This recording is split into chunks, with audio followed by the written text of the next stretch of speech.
Hello, my name is John. Welcome to our YouTube get-together.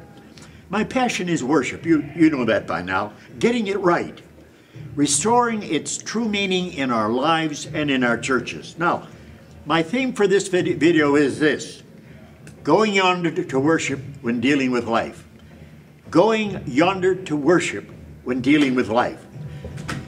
It's what Abraham said just before placing his son Isaac on the altar. You remember that story in the book of Genesis. I'm going yonder to worship, Abraham said. However, it's not what we say when we go to worship. We say we're going to church to worship. How often have you ever said to yourself or to someone else, your wife or your family, we're going yonder to worship? You don't say that.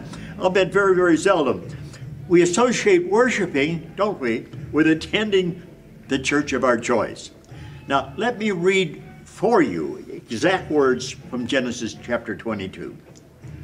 Then on the third day, Abraham lifted up his eyes and saw the place, the altar, afar off.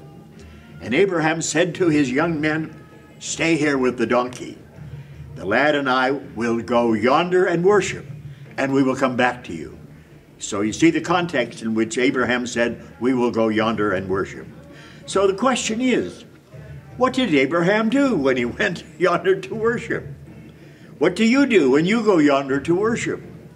It's the same question to Abraham and for us. However, Abraham was up in the mountains without a congregation and without a band and musical retinue.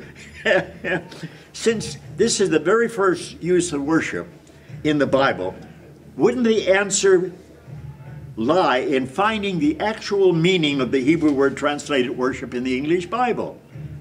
Worship is the active Hebrew verb shachah. Can you say that? Shachah, with a guttural sound.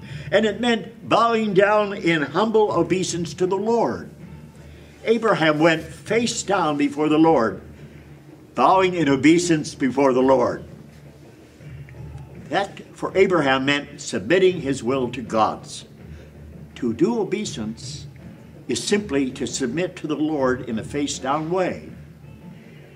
He simply committed his only son, Isaac, to God's will without reserve as he stood in front of the altar. That's what we do when we go yonder to worship.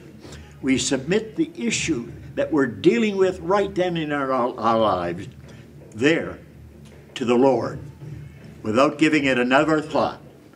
Wow, we put it in God's hands. Actually, we go yonder to worship the Lord many times during the day. And every time we go to church. We deal with life every day.